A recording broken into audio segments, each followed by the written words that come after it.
yang dimuliakan Allah Subhanahu wa taala, terbaring di ruang ICU, yang dulu teman banyak ketawa, yang dulu teman banyak suka karena kita sehat. Tapi ketika kita sakit terbaring, yang setia menemani hanya mereka, guys. Mereka inilah perempuan-perempuan solehah. Betul Ibu? Ketika kau pergi ke rumah makan, pesan jus untuk teman. Mau minum apa? Jus mangga. Mau minum apa? Jus melon. Mau minum apa? Jus mangga. Oke, jus 3. Tapi coba sama istrimu, minum air putih aja. Begitu jusnya tumpah, apa kau bilang? No problem, nggak usah pikirkan. Pesan satu lagi. Tapi air putih istrimu tumpah, mana matamu? Padahal ketika kau sakit terbujur di ruang ICU, yang setia menemani adalah mereka. Betul Bu? Kelihatannya ungkapan sakit hati. Kalau kamu baik, Pak Camat pula yang kena. Kalau kamu baik, bapak-bapak, suami-suami, kalau yang belum nikah nggak usah senyum-senyum dulu. Pikirkan aja calon itu dulu. Kalau kamu baik, kalau kamu laki-laki yang amanah, kalau kamu tidak pernah tergoda dengan pelakor, kalau kamu ngasih belanja lebih, iya kan Bu? Masya Allah. Maka di saat sakitmu, mereka akan menyuapmu dengan senyuman. Makan ya Bang. Sabar sayang, sabar. Tapi coba kalau kau sombong, coba kalau kau kasar, coba kalau omongan menyinggung perasaan. Oh, udah sakit nggak mati-mati.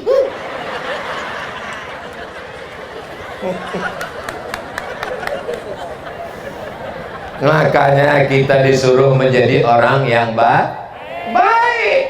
Apa kata Nabi Sallallahu Alaihi Wasallam? Khairukum, orang yang paling baik di antara kamu. Bukan yang paling banyak uangnya, bukan yang paling tinggi jabatannya, bukan yang paling ganteng rupanya. Orang yang paling baik adalah khairukum li ahli, orang yang baik kepada istrinya. Bapak-bapak yang baik-baik ini, inilah orang-orang yang terbaik yang ada di antara umat Nabi Muhammad Sallallahu Alaihi Wasallam. Alhamdulillah Ustaz Somad, alhamdulillah, terima kasih Ustaz. Setelah mendengar ceramah Ustaz, suami saya sekarang baik sekali. Biasanya Pak Ustadz pelitnya minta ampun, ngasih uang belanja 999.000. Setelah dengar ceramah Ustadz, berapa dia kasih? 1 juta Pak Ustadz.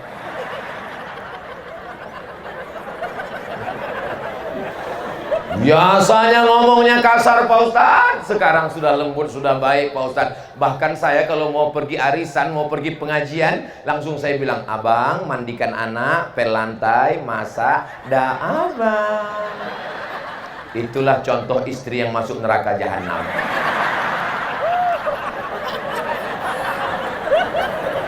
Innama huwa jannatuki wa naruki. Suamimu bisa menjadi surgamu, suamimu bisa menjadi nerakamu. Kalau kau solihah, kalau kau taat, kalau kau baik, surga ada.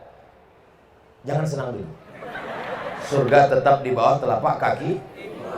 Enggak ada di bawah telapak kaki suami. Saya udah capek nyari hadisnya, belum ketemu. Saya mau ngasih tahu istri saya, surga di bawah telapak kaki Ustaz, belum ketemu.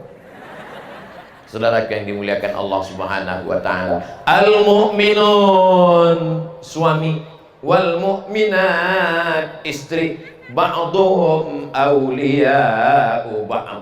Mereka saling tolong menolong, bekerja sama karena cinta, karena kasih sayang.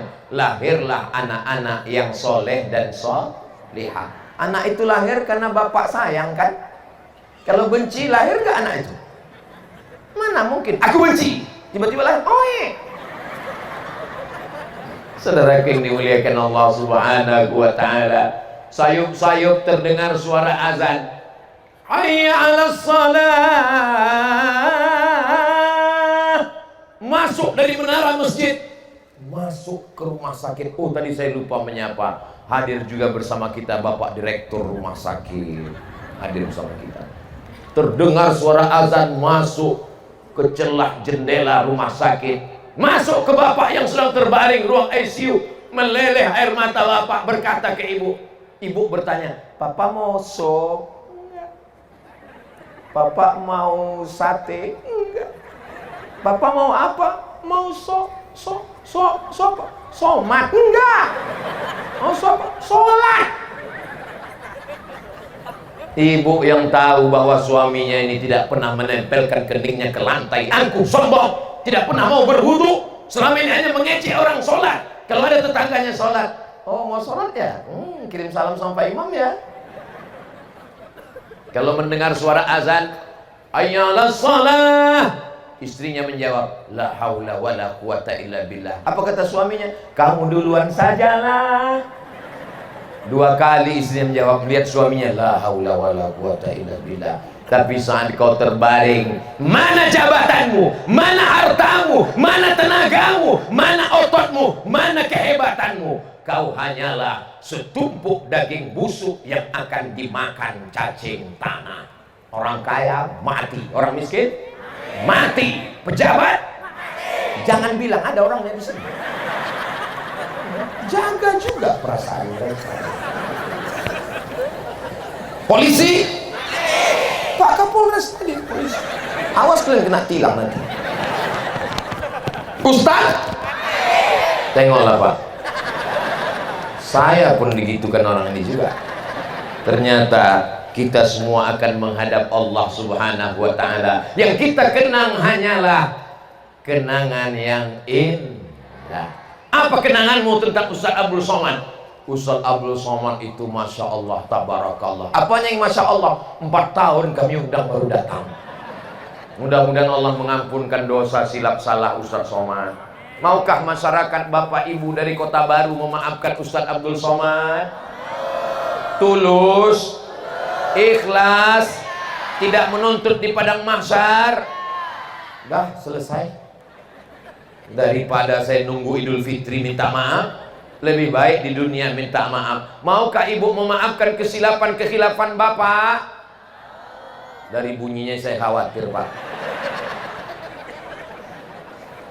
Ketika bapak ingin sholat saat terbaring di rumah sakit, padahal selama ini nggak mau sholat, kalau bapak baik, apa kata si ibu? "Sebentar ya bang, aku ambilkan tanah untuk tayamum."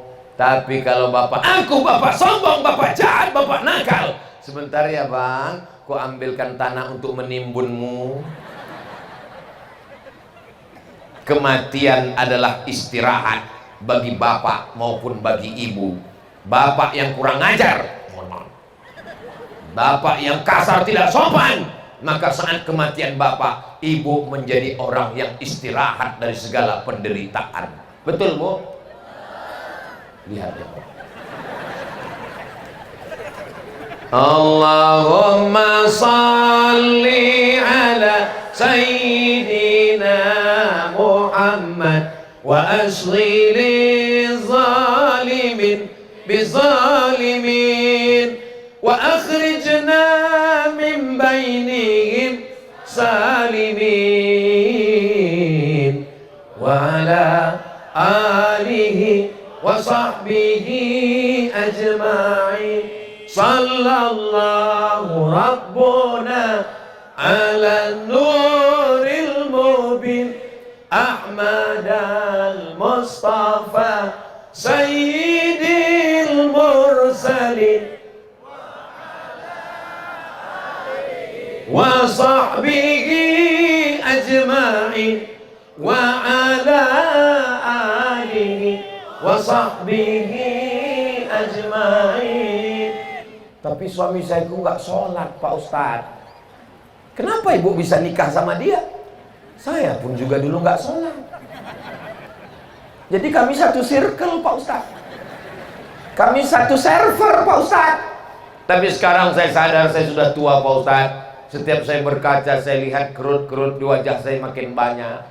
Saya sudah operasi plastik. Plastiknya juga layu Pak Ustadz.